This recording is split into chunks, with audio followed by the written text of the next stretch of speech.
Hello students, welcome back. We are discussing about order 41.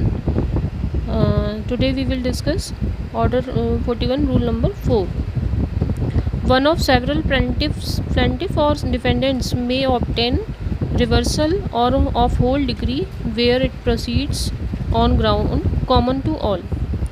जहाँ पे बहुत सारे वादी हैं और बहुत सारे प्रतिवादी हैं, तो उनमें से कोई एक ही व्यक्ति पूरी डिक्री को उलटवा सकेगा जहाँ पे ऐसे आधार पर दी गई है, जहाँ जो सभी के लिए अगर कॉमन है, वो जो बेस जो है वो सबके लिए कॉमन है, तो उनमें से कोई एक व्यक्ति ही पूरी डिक्री को उलटवा सकता है. Where there are more plaintiff or more dependents than one in a suit, जहाँ पर एक से ज़्यादा प्लेंटिफ या डिपेंडेंट्स हैं, and the decree appeal from proceeds on any ground common to all, और जहाँ से जो डिक्री की अपील की गई है वो सभी के, उसके लिए जो ग्राउंड है वो सभी के लिए कॉमन है. To all the plaintiffs or to all the defendants, any one of the plaintiffs or of the defendants may appeal from the whole decree. तो उनमें से एक व्यक्ति अपील कर, केवल एक व्यक्ति सभी की तरफ से अपील कर सकता है. And thereupon the appellate court may reverse or vary the decree in favour of all the defendants or all the plaintiffs as the case may be, और कोर्ट उन सभी के लिए, डिफेंडेंट्स या प्लेंटिफ्स के सभी के लिए, सभी प्लेंटिफ्स या सभी डिफेंडेंट्स के लिए उलट सकता है उसको. Next rule is for stay by appeal at court. अब अपील एट कोर्ट स्टे कैसे लगाएगा? Stay of proceedings and of execution. जो लोअर कोर्ट ने जो डिक्री पास की थी उस पर स्टे कैसे लगेगा और या एग्जीक्यूशन को कैसे रोका जाएगा. Stay by appeal at court. An appeal shall not operate as a stay of proceedings under a decree or order appealed from. एक जो अपील होती है, की जाती है, तो उसका ये मतलब नहीं होता है कि वो जो डिक्री पास की गई थी उसकी प्रोसीडिंग्स पे रोक लगा दे.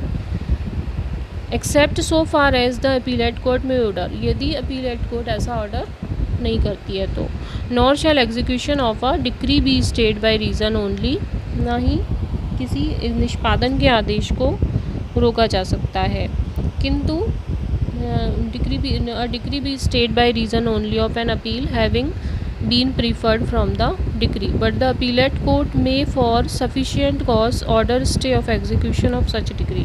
लेकिन अपीलेट कोर्ट जो है वो ऐसे डिक्री का निष्पादन को रोके जाने के लिए आदेश दे सकता है यदि पर्याप्त कारण इसके लिए है. तो केवल इस कारण से अपील नहीं रोकी जाएगी, इस कारण से निष्पादन नहीं रोका जाएगा कि अपील की गई है, लेकिन अपील न्यायालय इसका ऑर्डर दे सकता है. Explanation. Next is explanation. That is important. An order by the appellate court for the stay of execution of the decree shall be effective from the date of communication of such order to the court of first instance.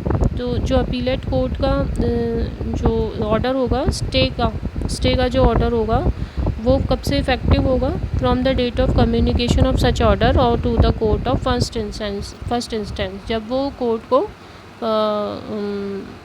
First वाली court को जिसने decree pass की थी उसको मिलेगा. But an affidavit sworn by the appellant, लेकिन appellant द्वारा यदि कोई एफिडेविट बता दिया जाता है कोर्ट को based on his personal knowledge, जो उसकी व्यक्तिगत जानकारी पर आधारित है, स्टेटिंग, जिसमें क्या लिखा है, that an order for the stay of execution of the decree has been made by the appellate court, कि एक अपीलेट कोर्ट ने स्टे ऑर्डर दे दिया है pending the receipt from the appellate court, जिसकी receipt pending the receipt from the appellate court of the order for the stay of execution, जिसकी receipt pending है.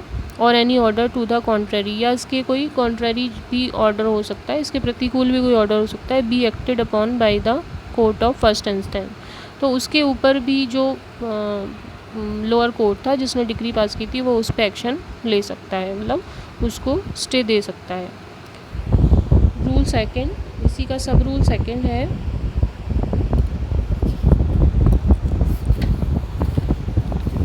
Stay by court which passed a decree, जिस court ने decree को पास किया था उसके द्वारा स्टे दिया जाना. Just a minute.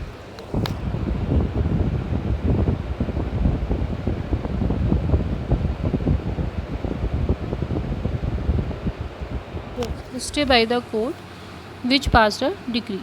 Where an application is made for stay of execution of an appealable decree before the expiration of the time allowed for appealing therefrom, जहाँ पे अपील के लिए जो टाइम डिसाइडेड है उससे पहले एप्लीकेशन आ जाती है कोर्ट के पास में स्टे ऑफ एग्जीक्यूशन के लिए।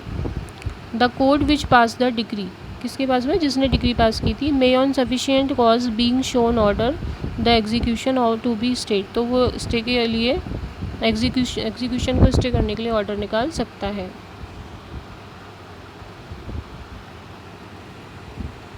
सफिशिएंट कॉज बताने इसमें आवश्यक है। रूल नंबर 3, सब रूल 3 है,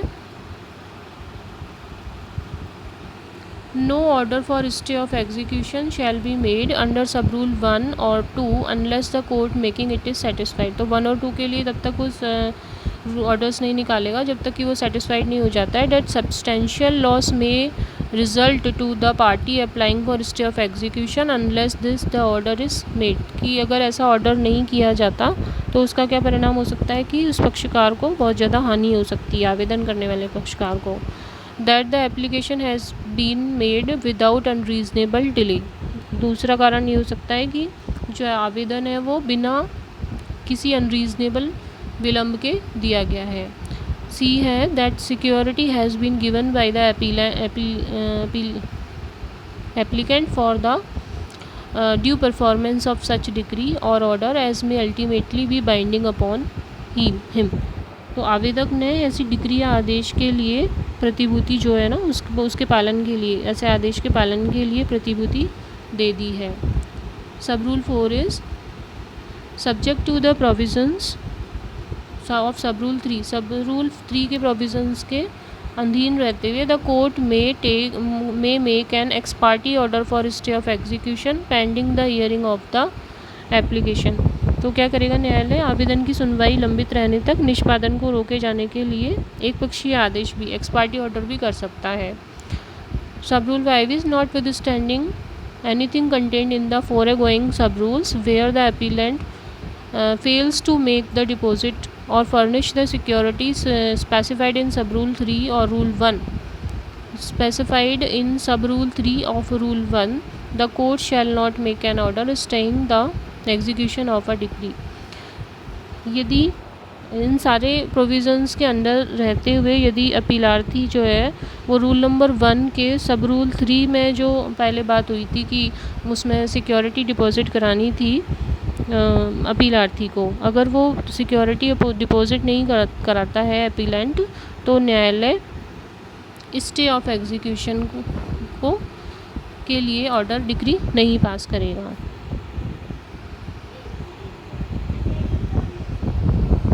next rule is for decree security in case of order for execution of a decree appealed from.